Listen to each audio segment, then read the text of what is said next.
Have you ever shouted at your child and it worked? They stopped, they listened, they finally did what you asked. And instead of feeling relieved, you just felt terrible. That moment, that guilty feeling after you raised your voice is what we are talking about today. Because if shouting is the only thing that works, then something needs to change. And it is not your child. Welcome back to Growing Together, Raising Happy Kids, Building Strong Families. I am your host. I am really glad you are here. If you missed episode 1, you can go back and start from there. Today connects directly to that. Because behavior and listening are more connected than most people think.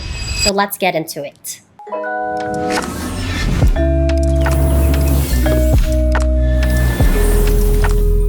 So I want you to imagine this. It's the end of the day, you are tired, dinner is on, and you ask your child nicely to put their shoes away. But nothing. You ask again, and still nothing. But the third time, your voice changes, and suddenly, they move.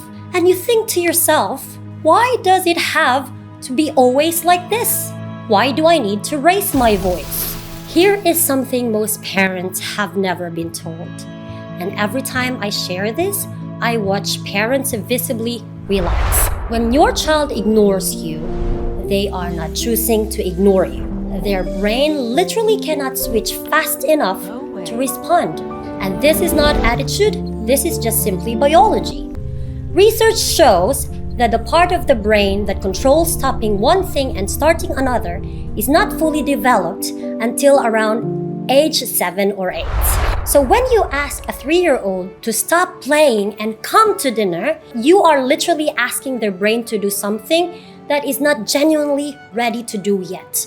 Not because they will not, but because they cannot. So every time I tell a parent this, they say the same thing.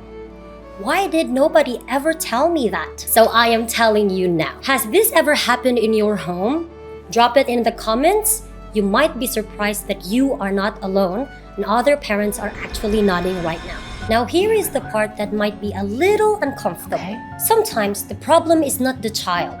Sometimes it is how we are speaking to them.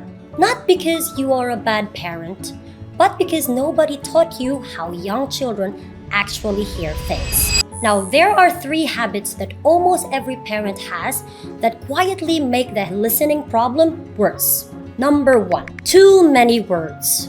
So when we are frustrated, we explain and we repeat and reason, but a young child can only hold few words at a time.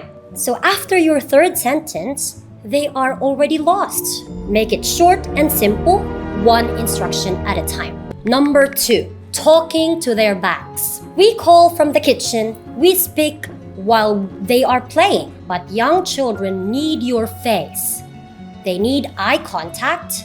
You have to go to them first, get close, and then you can speak. 3rd, or number 3, saying things we do not mean. So if you say no iPad today, and then later iPad comes out, or you say one more time and we are leaving, but we never leave. So let me tell you about a boy in my class. He's 4 years old, and every morning his mom would say at the drop-off, if you misbehave and if you don't listen, we are not going to the park. Every morning she says that, and every afternoon, they went to the park. Week by week, I watched this little boy completely stop responding to her words. And it's not because he was difficult, because he was a clever child. He had figured out that her words did not mean anything. So when I told his mom, she went quiet. And then she said, I have never realized I was teaching him not to listen. And you know what? That's fine. She was a wonderful mom. She just did not know. And that is exactly why we are here. Our words have to mean something every single time. And as always, I am not going to leave you without any support. So, what actually works? So here are 5 simple things that you can start today. 1, you need to go to them before you speak. You need to walk to where they are and get down to their level, make eye contact, Then say what you need in one sentence. Just one. Number 2, you need to warn them before things change. So you can say 5 more minutes of playing, then we need to leave. We need to go home. And then you have to put a countdown. 2 more minutes. And then, okay, it's time now, we need to leave. Because a prepared brain listens so much better than a surprise one. And number 3, say what you want, not what you do not want. So instead of saying, stop running, try, walk please.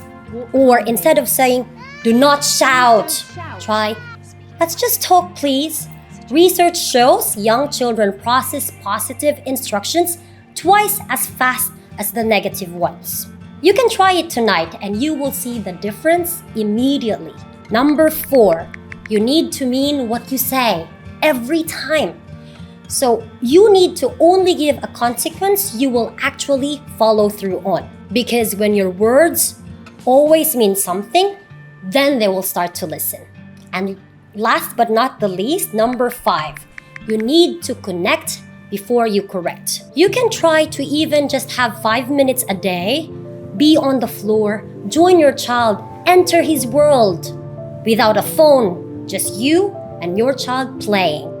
Because children who feel truly connected will listen so much better. And it is not because of the rules, it is because of the strong relationship you built. Which one of these are you going to try first? Tell me in the comments, and I'm really sure that I read every single one. Now, before I go, I want to say this. The hard days, the days we raised our voices and repeated names a million times, and everyone in tears, those days do not mean you are failing. They mean you are raising a real child. A child whose brain is still growing, whose feelings are sometimes bigger than their words.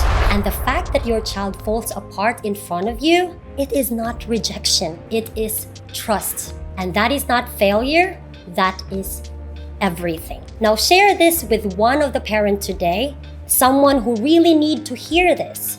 And for our next episode, we will be talking about anxiety and whether we are creating it in our children without even realizing it. Please do subscribe so you do not miss it. Thank you so much for being here. Thank you so much for being a part of growing together.